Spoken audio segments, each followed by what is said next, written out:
கிறிஸ்துவுக்குள் பிரியமான சகோதர சகோதரிகளே, உங்கள் யாவரையும் இயேசு கிறிஸ்துவின் இனிதான நாமத்தினாலே வாழ்த்தி வரவேற்கிறேன். தேவனுடைய வார்த்தை சொல்லுகிறது, சத்தியத்தையும் அறிவீர்கள், சத்தியம் உங்களை விடுதலையாக்கும் என்று சொல்லுகிறது. இன்றைய சிந்தனைக்கு எடுத்துக்கொண்ட வேத வசனம் 2 கொரிந்தியர் 10வது அதிகாரம் 3, 4, 5. நாங்கள் மாம்சத்தில் நடக்கிறவர்களாயிருந்தும் மாம்சத்தின்படி போர் செய்கிறவர்கள் அல்ல. எங்களுடைய போராயுதங்கள் மாம்சத்துக்கு ஏற்றவைகளாயிராமல் அரண்களை நிர்மூலமாக்குகிறதற்கு தேவ பலமுள்ளவைகளாயிருக்கிறது. அவைகளால் நாங்கள் தர்க்கங்களையும் தேவனை அறிகிற அறிவுக்கு விரோதமாய் எழும்புகிற எல்லா மேட்டிமையையும் நிர்மூலமாக்கி எந்த எண்ணத்தையும் கிறிஸ்துவுக்கு கீழ்ப்படிய சிறைப்படுத்துகிறவர்களாயிருக்கிறோம். நம்ம சிந்தனைகள்ல உள்ள அரண்களை, தேவனுடைய வார்த்தைக்கு எதிராக சாத்தான் பொய்களை கொடுத்திருக்கிறான் இல்லையா, நம்ம அதை நம்பி ஏற்றுக்கொண்டு ஒரு அரண்களாக என்ன செஞ்சிருக்கிறோம், கட்டி வைத்திருக்கிறோம். இந்த அரண்களை நிர்மூலமாக்குகிறதற்கு, உடைக்கிறதற்கு அவருடைய வார்த்தை நமக்கு என்ன செய்யப்பட்டிருக்குதா, கொடுக்கப்பட்டிருக்கு. இன்னைக்கு பார்க்க போறது, எந்த எண்ணத்தையும் அவருடைய வார்த்தைக்கு விரோதமாக எழும்புகின்ற எந்த எண்ணம், அதாவது இந்த எண்ணம் அந்த எண்ணம் இந்த சிந்தனை அப்படிலாம் இல்லை, எல்லா சிந்தனைகளும் எதெல்லாம் அவருடைய வார்த்தைக்கு எதிராக இருக்கிறதோ எல்லா சிந்தனைகளையும் கிறிஸ்துவுக்கு கீழ்ப்படுத்த என்ன செய்யறோமா? அந்த வசனத்தை மறுபடி வாசிக்கலாம். 5வது வசனம். அவைகளால் நாங்கள் தர்க்கங்களையும் தேவனை அறிகிற அறிவுக்கு விரோதமாய் எழும்புகிற எல்லா மேட்டிமையையும் நிர்மூலமாக்கி எந்த எண்ணத்தையும் கிறிஸ்துவுக்கு கீழ்ப்படிய சிறைப்படுத்துகிறவர்களாயிருக்கிறோம். எந்த எண்ணத்தையும் கிறிஸ்துவுக்கு கீழ்ப்படிய சிறைப்படுத்துகிறவர்களாய் இருக்கிறோம்.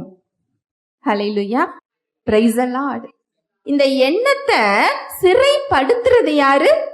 நம்ம தான் சிறைப்படுத்தணும். அவருடைய வார்த்தைக்கு கீழாக கொண்டு போறது யாரு? நம்ம தான் போகணும். அந்த எண்ணங்களை வெளியே தள்ளுகிறது, அரண்களை நிர்மூலமாக்குகிறது தேவ வல்லமை. ஆனா அந்த இடத்துல தெரிந்தெடுக்கிறது யாரு தான் தெரிந்தெடுக்கணும்? நாம தான் செய்யணும். சிறைப்படுத்துறது கிறிஸ்துவுக்கு கீழே. கிறிஸ்துவுக்கு கீழே சிறைப்படுத்துறதுன்னா என்ன? ஏன் கிறிஸ்துவுக்கு கீழே சிறைப்படுத்தணும்? கொலோசையர் 2:15. துரைத்தனங்களையும் அதிகாரங்களையும் உரிந்து கொண்டு வெளியரங்கமான கோலமாக்கி அவைகளின் மேல் சிலுவையிலே வெற்றி சிறந்தார். துரைத்தனங்களையும் அதிகாரங்களையும் உரிந்து கொண்டு வெளியரங்கமான கோலமாக்கி அவைகளின் மேல் சிலுவையில் வெற்றி சிறந்தார். ஹல்லேலூயா, பிரைஸ் தி லார்ட். சிலுவையில இயேசு கிறிஸ்து என்ன செய்தார் என்பதை குறித்து இதுல சொல்லப்பட்டிருக்கு. என்ன செஞ்சாரா? சாத்தானுடைய அதிகாரங்களை உரிந்து கொண்டு அவனை ஒண்ணுமே இல்லாம என்ன செஞ்சிட்டாரா? ஆக்கிவிட்டார். ஏதேன் தோட்டத்துல ஆதாம் எதை இழந்து போயிருந்தாரோ, அவர் இழந்ததினால் மனிதர்கள் மேல் அவனுக்கு அங்க என்ன இருந்தது? அதிகாரம் இருந்தது. தன்னுடைய அதிகாரத்தை ஆதாம் ஏதேன் தோட்டத்துல என்ன செஞ்சிட்டாரு? இழந்து விட்டார். மனிதனை படைக்கிறார், சகலத்தையும் ஆண்டு அனுபவித்துக் கொள்கிற அதிகாரம் யாருக்கு தேவன் கொடுக்கிறார்? மனிதனுக்கு கொடுக்கிறார். வாசிக்கலாம், ஆதியாகமம் 1:26. பின்பு தேவன் நமது சாயலாகவும் நமது ரூபத்தின்படியேயும் மனுஷனை உண்டாக்குவோமாக, அவர்கள் சமுத்திரத்தின் மற்றங்களையும் ஆகாயத்து பறவைகளையும் மிருக ஜீவன்களையும் பூமி அனைத்தையும் பூமியின் மேல் ஊறும் சகல பிராணிகளையும் ஆளக்கடவர்கள் என்றார். பூமியை படைத்து அதில் உயிரினங்களை படைத்து மிருகங்களையும் செடிகளையும் கொடிகளையும் கடலையும் ஒவ்வொன்றையும் உருவாக்கி அவர் என்ன செஞ்சாரா? நீங்கள் ஆண்டு அனுபவித்துக் கொள்ளுங்கள். இந்த அதிகாரத்தை ஆதாம் சாத்தான் கிட்ட என்ன செஞ்சிட்டாரு? இழந்து போய்விட்டார். எப்பொழுது அங்க சாத்தானுக்கு அவர் கீழ்ப்படுகிறாரோ சாத்தானுக்கு அங்க என்ன செஞ்சிடறாரு? அடிமையாக மாறி விடுகிறார். இப்படிதான் இந்த பிரபஞ்சத்துக்கு சாத்தான் அதிபதியாக மாறினான். இந்த அதிகாரத்தை சிலுவையில அவர் மனிதனாக இறங்கி வந்து மனிதனாக என்னெல்லாம் செய்யணுமோ அதையெல்லாம் செஞ்சு முடித்து சாத்தானுடைய அதிகாரத்தை என்ன செஞ்சிட்டாரா?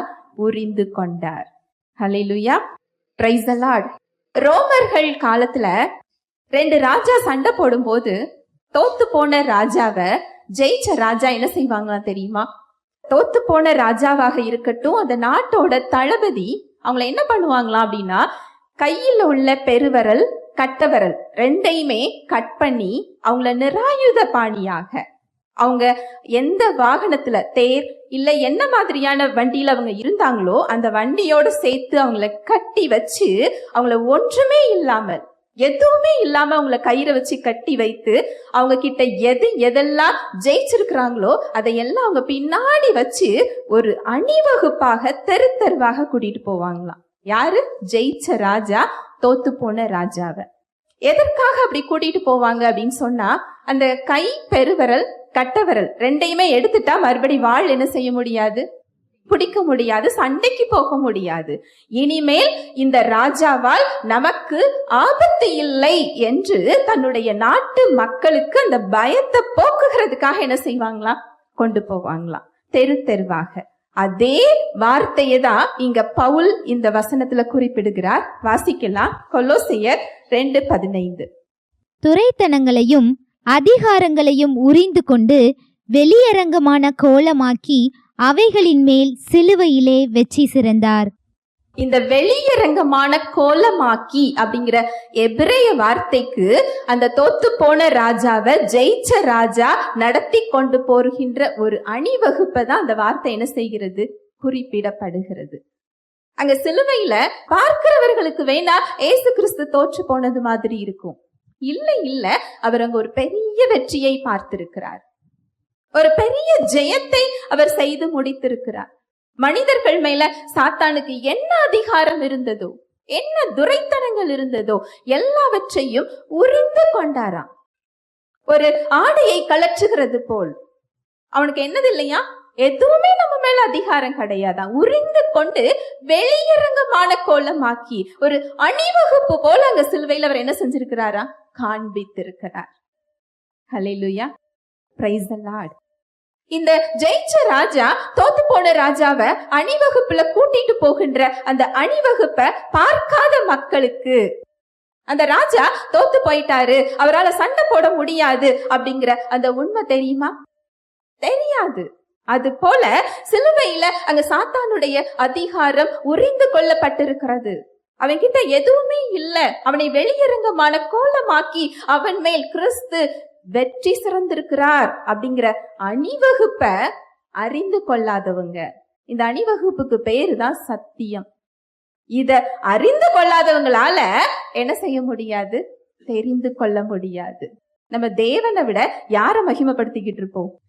பிசாச மகிமைப்படுத்திக்கிட்டு இருப்போம். அவனுடைய வல்லமை இவ்ளோ பெரிய பிரச்சனையா, இவ்ளோ பெரிய கொள்ளை நோயா, இவ்ளோ பெரிய பாடுகளா, அங்க யார மகிமைப்படுத்துறோம்? யார்கிட்ட இருந்து அது வருது? திருடன் திருடவும் கொல்லவும் அழிக்கவும் வருகிறான். நோயை பத்தி பேசுனீங்கன்னா யார மகிமைப்படுத்துறோம்? சாத்தான மகிமைப்படுத்துறோம். உங்க பிரச்சனைகளை பேசுனீங்கன்னா அவனை மகிமைப்படுத்துறோம். ஏன்னா அது யார்கிட்ட இருந்து வருது? சாத்தான் கிட்ட இருந்து வருது. இதற்கு மத்தியில் நமக்கு சுகம் கொடுக்கப்பட்டிருக்கு. இதற்கு மத்தியில் நமக்கு வெற்றி கொடுக்கப்பட்டிருக்கு. இதற்கு மத்தியில நமக்கு அவருடைய வல்லமை கொடுக்கப்பட்டிருக்கு. அப்போ இந்த சுகத்தையும் இந்த வெற்றியையும் பேசுறது தான் தேவனை மகிமைப்படுத்தும். யாரெல்லாம் திருடன் கொடுக்கறத மகிமைப்படுத்துறோமோ, இன்னும் அந்த அணிவகுப்பை நம்ம இன்னும் என்ன செய்யல, பார்க்கல. அதனால அந்த சத்தியம் என்ன செய்யல, நமக்கு தெரியல. மறுபடி வாசிக்கலாம், கொலோசையர் 2:15.